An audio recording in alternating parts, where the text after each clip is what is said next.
गौ ब्राह्मणेभ्य शिवमस्तु नित्यम लोका समस्ता सुखिनो भवन्तु।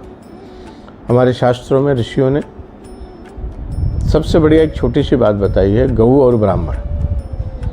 जो व्यक्ति गौ का और ब्राह्मण का आदर करते हैं, सम्मान करते हैं, उनका पूजन करते हैं, उन्हें वंदन करते हैं, तो लोका समस्ता सुखिनो भवन्तु, वह इस लोक में सुख प्राप्त करता है और इसके साथ साथ परलोक में जाकर के भी वह अपने आप को भगवान के चरणों का आश्रय ले लेता है। गाय हमारी माता है, क्यों कि गौ में वो सब तत्व हैं कि जो इस संसार में नहीं है। समस्त लोकों के जो तत्व हैं, भूलोक, भुवरलोक, स्वर्लोक, महलोक, जनलोक, तपलोक, सत्यलोक, इनके सारे गुण गौ माता में हैं। आप गौ का दर्शन करें, गौ से लाड करें, प्यार करें, दुलार करें, गौ को हरा चारा खिलाएं, गुड़ खिलाएं, गौ के ऊपर अपना हाथ लगा करके गाय को जो है ना, जो अपने देसी गाय है उसके ऊपर हाथों से सलाएं, उसे प्रेम करें, तो उसके श्वास जो निकलेगी आपके आसपास में जा कर के वो आपको निरोग बना देगी। बड़ी से बड़ी बीमारियों का भी समाधान है उसका श्वास। पंचगव्य, एक हमारे यहाँ आपके अपने एक आश्रम में एक बालक आया था, गौ सेवक, तो उसके सारे हाथों में एक्जिमा टाइप हो रहा था, सारे हाथ खराब हो रहे थे। मैंने कहा भैया तू क्या काम करेगा? कहा गुरुजी मैं गौ सेवा करना चाहता हूँ। तो मैंने उससे कहा भाई तू कुछ भी मत कर, गाय का गोबर उठा, गोबर उठा और इसको थाप। आप भी विश्वास नहीं करते होंगे साहब, मैं विश्वास के साथ कहता हूँ, महीने 2 महीने में उसकी ये स्थिति हुई, सारे हाथों का एक्जिमा निकल गया।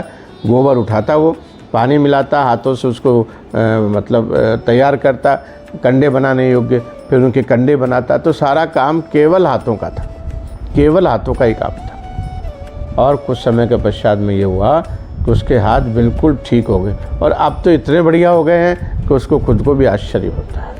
इसके अलावा और मैं आपको बात बताऊँ हमारे आपके अपने इस आश्रम की,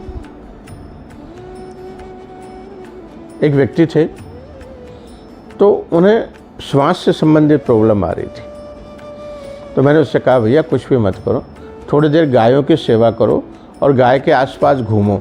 तो वह व्यक्ति आते सुबह और गायों के पास में, जब हमारी गायें खुली रहती तो गायों को प्यार करते, दुलार करते, यहाँ तक कि वो कुर्सी लगा करके बैठ जाते और गुड़ निकाल करके गायों को गुड़ खिलाते रहते, एक रोज़ खिलाते रहते। कुछ समय के पश्चात में ही उनका स्वास्थ्य काफ़ी ठीक हो गया। यानी ऐसी बहुत सारी अपने ही नहीं आश्रम में, और बड़े बड़े महामुनियों ने, ऋषि मुनियों ने भी गौ के बारे में बहुत कुछ लिखा है, बहुत कुछ बताते हैं, और ये अक्षरशः सत्य है। हम अपने जीवन में गौ माता का दर्शन करें। अच्छा, अब आजकल क्या जगह का अभाव हो गया, जगह नहीं हो पा रही है, घरों में मकान नहीं बन पा रहे ढंग से, फ्लैटों में लोग रहने लग गए हैं, तो फ्लैटों में गाय की सुविधा ही नहीं हो पाती है। तो आप और भी कुछ नहीं करें तो बढ़िया सी जो सुंदर मिट्टी की बनी हुई गाय होती है जिसमें पेंट किया हुआ होता है, ऐसी छोटी सी गाय ला कर के भी आप अपनी पूजा में रख सकते हैं। उनके दर्शन मात्र से ही आपके मन विचार गौशाला में पहुंच जाएंगे। और इसके अलावा कहीं आसपास में आपके कॉलोनी में कहीं दूर गौशाला हो, कोई मंदिर हो, तो उस मंदिर में भी एक गाय का व्यवस्था कर दें आप लोग, और कमेटी बना करके उस गाय की सेवा करें। तो उससे क्या होगा, आपका धन भी पवित्र होगा और गौ के दर्शन होते रहेंगे, ठाकुर जी के भोग लगता रहेगा और आपके अपने जीवन को भी धन्य बनाने का अवसर प्राप्त